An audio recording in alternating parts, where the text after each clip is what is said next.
Voilà, donc je voudrais commencer par une question posée à M. Bonan. En quoi la culture très développée en Picardie et en Franche-Comté du réseau de soins a facilité l'acceptation du DMP dans ces deux régions? 15 secondes pour réfléchir. 3 minutes pour répondre.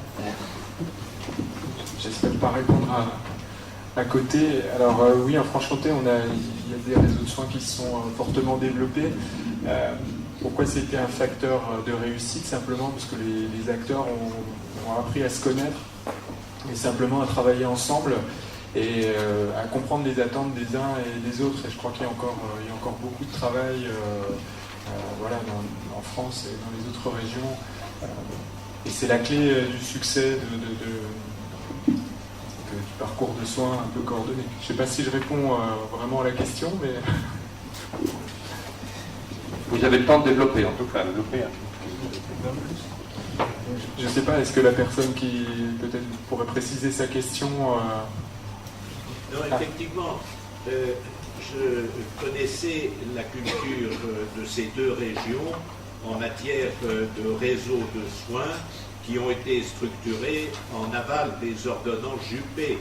Et pour être intervenu dans ces deux régions à de multiples reprises dans le cadre de la prise en charge et de la coordination des urgences, tout partenariat confondu, on ne fait pas dans un réseau de soins la différence entre un établissement de santé public et un établissement de santé privé.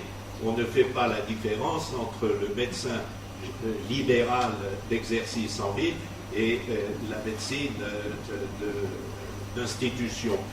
Et j'ai observé que, à travers les contacts que j'avais avec mes collègues à l'époque, l'implantation du DMP se faisait naturellement, harmonieusement, à la différence de certaines régions dans lesquelles c'est plus laborieux, comme vous venez, les derniers orateurs, de nous en donner la démonstration.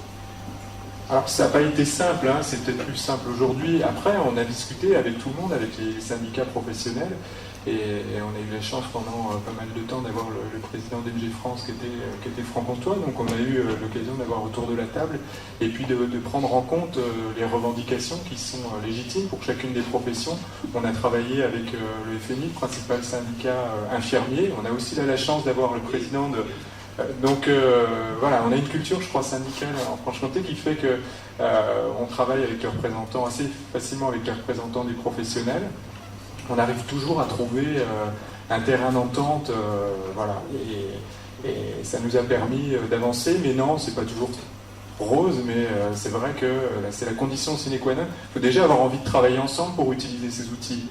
Et souvent, on voit que les préoccupations, elles sont plutôt comment je travaille, j'organise ma pratique, comment je m'informatise. Les autres, je m'en moque un peu. Je veux avoir les résultats dans ma messagerie sécurisée, mais je me moque de savoir comment l'infirmier, lui, va avoir accès à l'information. Et pourtant, l'infirmier libéral, il est au contact du patient. Donc c'est voilà, cette prise de conscience qu'on n'est pas tout seul à travailler et qu'on est... c'est une chaîne. La dimension de ces deux régions aussi était un élément facilitateur. Voilà, mais c'est ce que j'ai dit, hein, on est une petite région et si on ne travaille pas ensemble, on vit assez mal. Voilà. D'accord, merci. Alors je voudrais à présent lire une question qui est posée à la fois à M. Durousset et M. Vandenberg. Alors comment se fait-il qu'aucun établissement santé privée n'ait été soit sollicité, soit volontaire pour participer aux expériences de déploiement du DMP? On a bien sollicité les établissements privés. De mémoire, quand il y a eu l'appel à candidature avec un financement par le GIP, ou la ZIP, je ne sais plus, ça dépend de la date, de mémoire, on avait 24 structures qui étaient candidates, simplement 2 ont été retenues, dont Chambéry, dont l'expérience était relatée, et la HAB Soins et Santé, et il y avait un ensemble de structures privées. Simplement, le national ayant des crédits limités, voilà, a fait un choix de retenir que 2 structures pour Rhône-Alpes. Mais sinon, on avait un assez grand nombre de cliniques qui étaient prêtes à se lancer dans l'expérimentation. Pour ce qui est, nous, je réagirai après sur la question précédente parce qu'elle me préoccupe, mais pour ce qui est des projets rhône-alpins, évidemment, on ne fait pas de différence, et Roussel l'a évoqué, au travers de la contractualisation, nous avons clairement un objectif affiché sur ZEPRA, donc on a demandé à l'ensemble des établissements publics et privés de faire en sorte, non pas de développer l'outil, mais surtout de l'utiliser pour faire du partage de données médicales. Donc je fais le lien avec la question précédente, parce que peut-être qu'effectivement, c'est bien ce que font sans doute mes collègues en Picardie et en Franche-Comté, mais moi dans les chiffres qui ont été donnés, j'ai vu qu'un nombre de dossiers alimentés, mais moi c'est pas ça qui m'intéresse. Nous, jusqu'en 2009, on a raisonné comme ça, on regardait combien de patients étaient identifiés, combien de dossiers étaient alimentés. Mais ça, en soi, ça ne produit rien. C'est ce que j'ai essayé d'expliquer tout à l'heure, quand je disais que pour moi, la valeur ne tenait pas au dossier en lui-même. Elle tenait à la capacité à faire circuler l'information entre les acteurs, notamment entre ceux de la ville et de l'hôpital. C'est ça, pour moi, le seul indicateur d'un outil comme celui-là. Donc, ça ne me satisfait pas d'observer, sans doute, peut-être les caractéristiques de ces régions. Enfin, je ne sais pas, il faudrait reprendre... On fait que, mais en soi, pour moi, ce n'est pas le signe d'une réussite, c'est ça que je veux dire. Bon, j'admets qu'on puisse le contester. Enfin, soit seul, pour moi, ça ne, voilà, par rapport à la valeur apportée au système de santé, à son bon fonctionnement, c'est pas démontré. Je peux compléter. Je pense qu'on a quelquefois un peu basculé vers un univers qui n'est pas satisfaisant pour ce qui est de l'hospitalisation privée ou publique, c'est-à-dire on entend, c'est-à-dire on est sur un questionnement de subvention pour accompagner une réalisation, alors qu'en fait on pourrait aussi imaginer qu'il y ait une part d'initiative sans qu'il y ait forcément un accompagnement financier. Parce que si on dit il y a 24 candidatures, on en a financé que 2 et les 22 ont renoncé, c'est dommage. C'est franchement dommage parce qu'il y avait 22 initiatives pour le faire. Et du coup, on a du mal à initier quelque chose, parce que tout n'appelle pas forcément un financement collectif de la part de l'assurance maladie ou de la part de l'État. Il y a des établissements qui sont prêts à faire le pas et à se mettre en situation de répondre sans avoir forcément un accompagnement financier. Mais c'est vrai qu'à partir du moment où on en est sur 24, 2 et pas les autres, il y a automatiquement, en plus de la difficulté, le sentiment d'une certaine injustice dans l'accompagnement financier par rapport aux autres et qui a donc immédiatement un certain découragement face à l'initiative. Et on le voit bien dans tout le dispositif, que ce soit pour les réseaux, que ce soit pour les territoires, pour que ce soit un truc, il faut que les gens aient le sentiment d'être ensemble et qu'il n'y ait pas de différenciation entre les acteurs, parce que sinon pour rassembler des acteurs autour d'une même table en disant lui il a été financé, celui-ci ne l'a pas été et l'autre le sera peut-être demain, c'est quand même, au niveau du démarrage, c'est un peu difficile. Or, ce qu'on se dit les uns et les autres, c'est que sur un territoire donné, pour que ça marche, il faut que tous les acteurs fonctionnent. Si on fait hôpital territoire numérique et que le secteur hospitalier ne rentre pas dans le dispositif, ça va être compliqué. Sur le DMP, moi ce que je souhaiterais, c'est qu'on fasse appel à la candidature et qu'on laisse les initiatives fleurir, ce serait bien.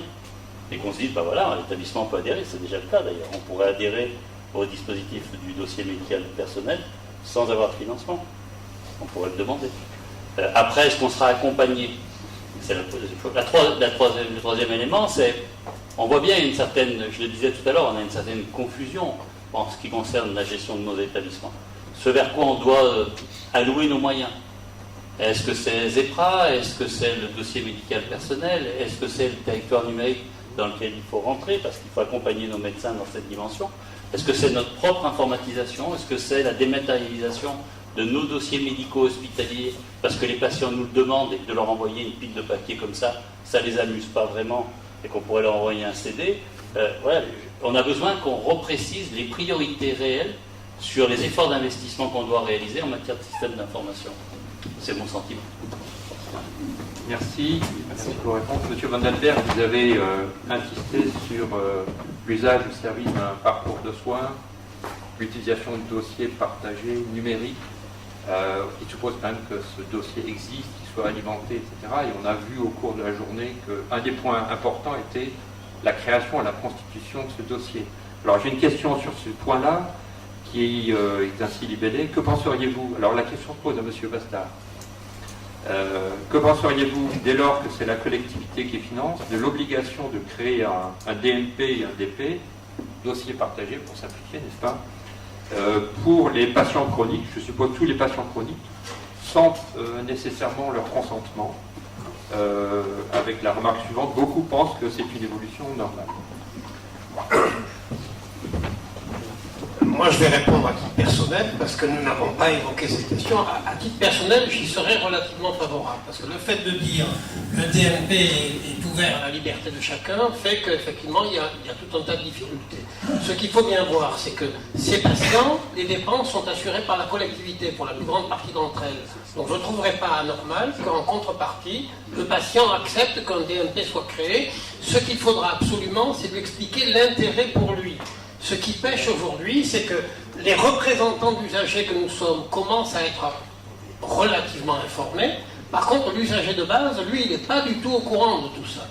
Et donc, il faudrait qu'il y ait une politique nationale d'information, tant vers les associations d'usagers de manière un peu plus massive. Les ARS le font avec leurs représentants, mais ça n'a pas encore diffusé. Mais l'usager de base, lui, il n'est pas au courant du tout. Et si on lui dit il y a un DMP, alors il faudrait de toute façon que ce soit la loi qui le prévoit. On ne peut pas arriver à créer quelque chose comme ça. Mais moi je pense que si on veut avancer dans ce domaine-là, ce serait sans doute une bonne chose. Mais alors pourquoi le limiter à une catégorie particulière de patients? Celle que vous avez évoquée serait prioritaire. Mais si la loi dit la création d'un DMP devient obligatoire, il faut que ce soit universel. Il faut le créer pour absolument tous les patients. On ne va pas l'ouvrir pour certains et ne pas l'ouvrir pour d'autres, me semble-t-il. Mais alors, il faudrait que l'obligation soit donnée aussi aux établissements professionnels de santé. Et alors, qui va être le premier qui ouvre le DMP? Le patient, généralement, va d'abord chez son professionnel libéral. C'est là qu'est le premier contact. Donc, c'est vers lui que va retomber... Parce que ouvrir un DMP, ça veut dire une charge de travail non négligeable. Et donc, on va de nouveau nous dire les contraintes des professionnels. Est-ce que pour 1,20 € pour faire un certain travail, ça nous a été dit tout à l'heure, c'est des points qu'il faudra régler. J'ai l'impression que M. Lécher souhaiterait prendre la parole. Oui, je boue un peu parce que, bon, on vient de dire que c'est un outil qui, pour l'instant, n'est pas fonctionnel, n'est pas utile. Donc, il faut le rendre obligatoire, parce que si vous ne le rendez pas obligatoire, il est encore plus mort qu'il n'est déjà mort. Donc, entre l'obligation d'arrêter de fumer et l'obligation d'ouvrir un DMP, je choisis plutôt l'obligation d'arrêter de fumer. Parce que ça, au moins, ça sert à quelque chose. Tandis qu'ouvrir un DMP qui ne sert à rien, très sincèrement, je ne vois pas où on va. Enfin, je vois pas, si vous voulez, on est dans un cul-de-sac et on continue à creuser en espérant passer au-delà du mur qui est au fond du cul-de-sac. Bon, donc reprenons le problème par son vrai bout. Le problème, c'est la coordination des soins. Le dossier professionnel du patient, c'est un outil. Rendons ce dossier communicant parce que sinon il n'y aura pas le DMP. Si vous voulez le rendre obligatoire, moi je trouve que c'est une très très bonne suggestion. Ça finira de régler le problème parce qu'évidemment tout le monde va dire c'est quoi ce bazar de rendre un dossier obligatoire. Donc, de le rendre obligatoire, je trouve que c'est une suggestion amusante qui dit bien, qui matérialise de façon concrète l'échec du problème. Et l'échec n'est pas l'échec de la volonté de communiquer. Ce que vous avez montré sur Rhône-Alpes, ce qui marche bien, c'est la communication. Le premier niveau dont nous avons besoin, nous, entre professionnels, c'est de la communication. Alors aujourd'hui, comme la messagerie sécurisée est venue trop tard, trop lentement et pas assez opérationnelle, entre médecins, ce qu'on fait, mais vous le répétez à personne, c'est qu'on communique par messagerie non sécurisée. Ça marche extrêmement bien. Il n'y a pas encore eu de procès, il n'y a pas de violation du secret professionnel. Et puis finalement, le facteur qui ouvrirait une lettre par erreur, ou quelqu'un qui viendrait pirater ma messagerie, bon, je pense qu'il y a moins de risques avec ma messagerie qu'avec les lettres papier que je reçois. Donc le premier outil dont nous avons besoin, c'est de la communication. Donc la messagerie sécurisée entre nous, professionnels de proximité ou professionnels entre l'hôpital et la ville, oui. Après, j'ai vu aussi, et ce qui m'inquiète énormément, que vous commencez à nous organiser des systèmes dans lesquels l'hôpital communique avec le pharmacien, le médecin généraliste, l'infirmière, etc. Il n'y a aucune différenciation de hiérarchisation dans les fonctions des uns des autres. Et là aussi, on va arriver à des catastrophes, parce que une fois que vous avez communiqué avec une infirmière ou avec un pharmacien, peut-être qu'il y a quand même besoin qu'il y ait un médecin qui mette son nez dans l'affaire. Et dans le réseau de proximité que nous sommes en train de monter en France, qui s'appelle les soins primaires, dans ce réseau de proximité, il y a des fonctions des uns et des autres. Je ne me prends pas pour une infirmière, qui ne se prend pas pour un pharmacien, qui ne se prend pas pour un kiné, qui ne se prend pas pour un médecin généraliste. Donc il y a des fonctions, on a défini une fonction médecin traitant, on a défini une fonction hôpital public, on a défini des fonctions hôpital privé. Respectons ces fonctions, parlons-nous en respectant les fonctions. Sinon nous désorganisons les parcours de soins, nous désorganisons la prise en charge notamment des patients chroniques, et nous arrivons à ce paradoxe que plus on a de moyens, plus les inégalités sociales de santé se creusent en France. C'est un problème qui n'est absolument pas abordé par les pouvoirs publics aujourd'hui, alors que dans tout un tas de pays, c'est un problème qui est aujourd'hui sur la table et auquel on s'attaque. Si vous laissez les patients dire est-ce que je veux un CD ou est-ce que je veux une clé USB ou est-ce que je veux un DMP, la quasi-totalité des patients vous demandent de quoi vous leur parlez. Parce qu'ils viennent nous voir en disant le docteur, le professeur, machin, il m'a dit ceci, il m'a dit cela, j'ai rien compris. Est-ce que vous pouvez me réexpliquer ce que j'ai, ce qu'on me propose de faire et ce qu'on me demande de choisir? Et vous comprenez que l'égalité des patients devant la maladie, ce n'est pas une égalité universelle. Et c'est pour ça que la médiation à travers un médecin traitant, ça me semble mieux que la médiation à travers l'assureur, comme ont fait les Américains. Merci. Donc je pense qu'il nous reste juste le temps de prendre une dernière question. Si. Monsieur. Alors ce sera 2 brèves questions peut-être. Oui.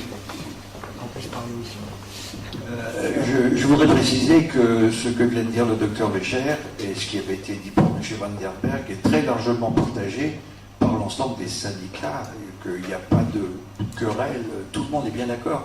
Je voudrais insister sur un point, si aujourd'hui vous voulez avoir le maximum de renseignements à un temps T concernant un patient, vous le trouvez où? Uniquement chez son médecin traitant.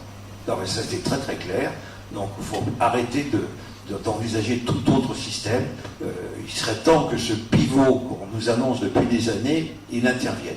Bon, je voudrais aussi dire juste un tout petit mot sur ce que vous avez dit, M. Van der Berg, en étant tout à fait d'accord avec vous. Le problème, c'est plus le dossier. Le problème, c'est la communication. Et là encore, il y a chez nous un consensus. On y travaille, certains, beaucoup. Regardez ce qui se passe très très bien. Les biologistes ont réglé le problème depuis longtemps, mais on n'en parle plus. Vous êtes médecin, vous envoyez un patient chez un biologiste, le lendemain, votre ordinateur, vous ouvrez le dossier du patient, et il y a toute sa biologie qui est là. Ça marche parfaitement bien. Donc il serait largement temps que Zebra fonctionne comme il devrait, et là je redis encore que c'est un problème de mentalité, que tant qu'il n'y aura pas des incitations professionnelles fortes, ça ne marchera pas. L'outil est excellent, encore faut-il qu'il s'améliore, et que quand je reçois un compte-rendu de la cardiologie de l'hôpital de Grenoble, du patient Dupont, ça arrive dans mon dossier instant. Là, à partir de là, vous aurez la communication qui constituera à elle seule le dossier patient, plus le document de synthèse, le dossier médical, et le problème est réglé. Merci pour votre réaction. Peut-être Cédric. Peut-être une petite question pour M. Vandenberg. Concernant le secteur médico-social et les établissements pour personnes âgées, quel intérêt présenterait le DMP, à l'image de ce qui se fait dans le Puy-de-Dôme, au cours duquel une expérimentation a permis de rassembler une dizaine d'établissements, le SAMU et puis les urgences de l'hôpital pour rassembler le dossier de l'hôpital et le DMP.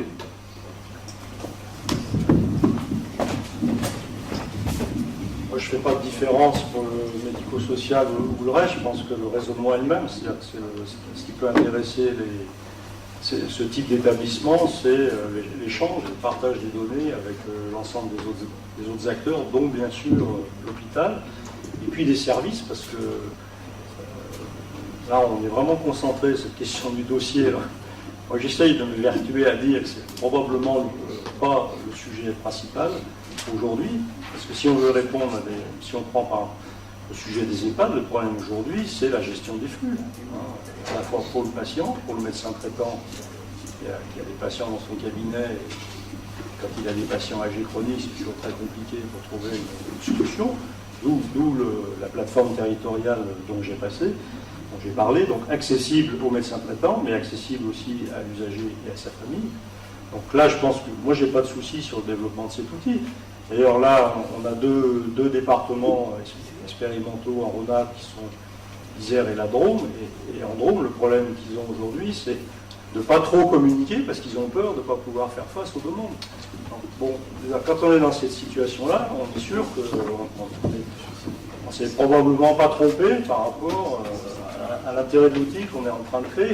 Et je pense que pour l'usager, il ne sera pas plus convaincu par le dossier patient, soit le DMP ou un autre, qu'il l'a été jusqu'à maintenant. Ce qui peut l'intéresser, c'est au-delà du dossier lui-même, c'est les services que ça peut lui rendre. Et il vaudrait mieux commencer par essayer d'identifier. C'est quand même assez étonnant d'ailleurs quand on crée un outil informatique, la première question qu'on devrait se poser, c'est à quel besoin on veut répondre et pour quel utilisateur. Donc il faut faire satisfaire l'usager. Soit les EHPAD, les usagers, qui que ce soit, voilà, il faut toujours se poser cette question et revenir à cette question. Merci. Un mot sur l'intérêt du DMP dans le cadre des EHPAD. C'est un intérêt fondamental pour l'usager, parce que l'EHPAD, c'est quoi? C'est un établissement qui a relativement peu de personnel. Les accidents arrivent généralement la nuit quand il n'y a pas d'infirmière, l'usager tombe, qu'est-ce qu'on fait? On appelle les pompiers, on l'envoie à l'hôpital. À l'hôpital, il arrive, on ne connaît pas son dossier, il va passer la nuit sur un brancard. Alors que s'il y a un DMP ou s'il y a un dossier communicant, les choses vont aller beaucoup plus vite, il sera pris en charge plus rapidement, il y aura moins de difficultés. Donc c'est quand même très très intéressant pour l'usager. Bien, merci pour votre témoignage, pour votre intervention et votre participation.